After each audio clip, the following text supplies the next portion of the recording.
Voters going to the polls in Savannah next Tuesday will weigh in on two separate tax issues. One, if passed, would get money into the school district. The other, a sales tax that would generate more than $300,000 for Savannah police and fire departments. KQ2's Madeline McLean sharing what the police and fire chiefs both say they would use the money for. If voters mark yes on a 1-cent sales tax in Savannah next Tuesday, it will be the first tax increase for the city's police and fire since the 1990s and could generate $380,000 for the departments. I hate to pay higher taxes more than anyone, but nothing impacts you more than your local taxes. Savannah's police chief and fire chief both say that those pennies on the dollar are desperately needed. If approved, the fire department plans to replace equipment. One of the biggest things we need to do is replace our air packs. That's the breathing apparatus firemen wear going into a fire.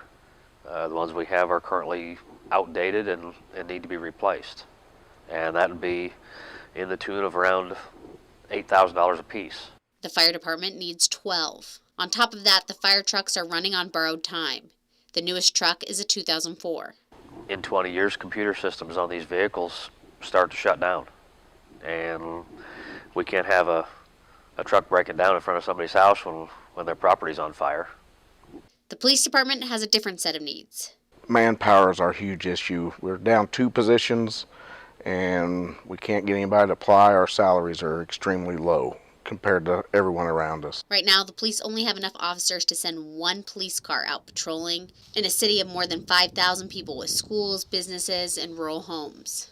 We continue to have complaints of speeding in neighborhoods, and we would love to be able to address those, but most of the time the officers are just trying to keep up with what we have to do day to day. To get more manpower, the police chief believes the department needs to make pay more competitive.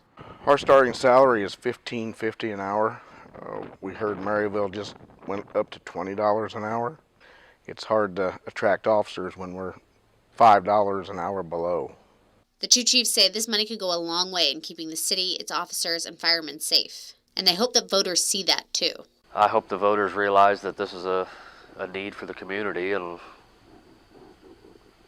come out and support us and help get this passed.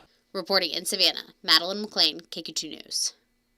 The police and fire 1-cent sales tax is a sales tax and not property or real estate. So city staff saying with the increase, when you stop for $5 gas station coffee and snacks, you'll pay an additional 5 cents.